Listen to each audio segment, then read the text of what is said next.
साथियों, आज कांसीराम जी का माननीय कांसीराम जी का आज पुण्यतिथि है। 9 अक्टूबर 2006 को इनका देहांत हुई थी और ये हमारे खास करके बहुजन समाज का एक महान सुधारक, समाज सुधारक जिसको बोलते हैं। जिस समय जो स्थिति इनके साथ थी वो स्थिति शायद हम लोग के पास अभी तक नहीं आई है। जो परेशानी, जो कठिनाइयों का सामना इन्होंने किया और सामना करते हुए खासतौर से हमारे बहुजनों के लिए लड़े।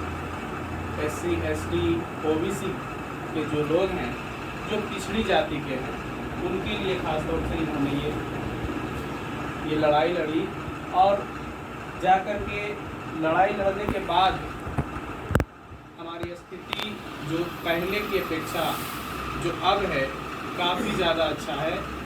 और उस समय की जो स्थिति थी बहुत ज़्यादा खराब थी। कहा जाता है कि जब डॉक्टर भीमराव अंबेडकर 1956 में जब उनका देहांत हुआ था तो उनके जो सपना देखे थे भारत के लिए खास तौर से जो 85% जो लोग थे, जिसमें हम लोग आते हैं, बहुजन समाज आता है 85%, वो सपना को इन्होंने क्या किया, वो सपना को इन्होंने एक सही रास्ता और सही मोड़ दिया। डॉक्टर भीमराव अम्बेडकर के बाद इनके बारे में कहा जाता है कि इनके पिताजी अन्य धर्मों से यानी अल्प शिक्षा इनके पास थी, ज़्यादा नहीं शिक्षित थे इनके पिताजी। हम भी इनके बारे में ज़्यादा कुछ डीप नहीं जानते हैं, लेकिन थोड़ा सा हम पढ़े। उसमें था क्या कि जब ये पढ़ाई कर रहे थे और पढ़ाई करते हुए जब इनके पिताजी के बारे में पता चला कि भाई पिताजी कहीं दूसरे जो बड़े सेठ साहूकार होते हैं उनके यहाँ काम करते हैं, तो भाई ये नहीं चाहते थे कि भाई कहाँ जाएं। एक दिन अचानक क्या हुआ कि इनको दिमाग में आया कि भाई चलते हैं थोड़ा पिताजी को देखते हैं। और पिताजी के पास जब जैसे ही जाते हैं तो इनके पिताजी से उनके पूरा बदन से इतना पसीना गिर रहा था, तो देख करके चंभित है कि भाई ये क्या काम करते हैं, कितना ज़्यादा पसीना गिर रहा है।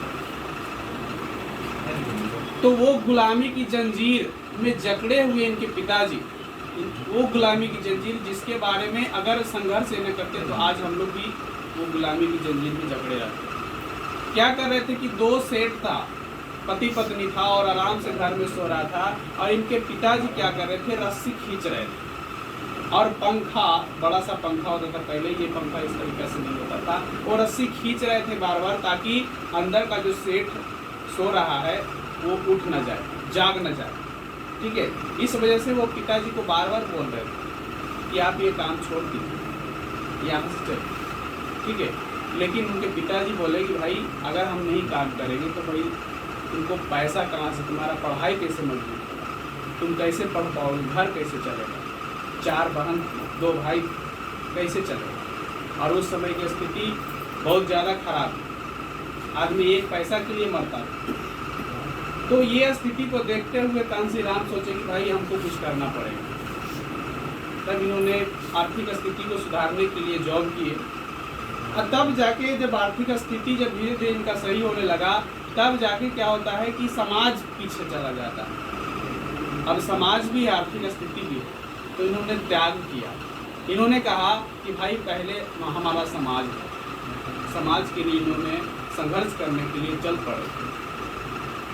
और आज स्थिति ये है कि भाई हम लोग कितने ज़्यादा आज अच्छे मुकाम पर पहुँचे हैं। पहले इतना जो हम लोग खुले आराम से घूम रहे हैं, जो मन में आता है पढ़ाई करते हैं, जॉब करते हैं, कहीं भी जाते हैं, सीना तान के जाते हैं। तो ये कहीं ना कहीं हमारे पूर्वजों के संघर्ष इन्होंने किया, तब जाके आज हम सुखी संपन्न जीवन बिता रहे हैं।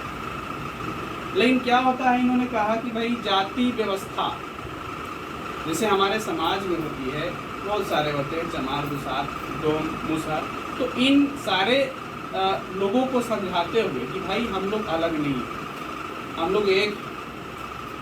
तो उस चीज जो तनाव बना हुआ था पहले से, उस तनाव को इन्होंने दूर करने का प्रयास किया। आज समाज समझ रहा है इस बात को, आज सब जान रहा है आज।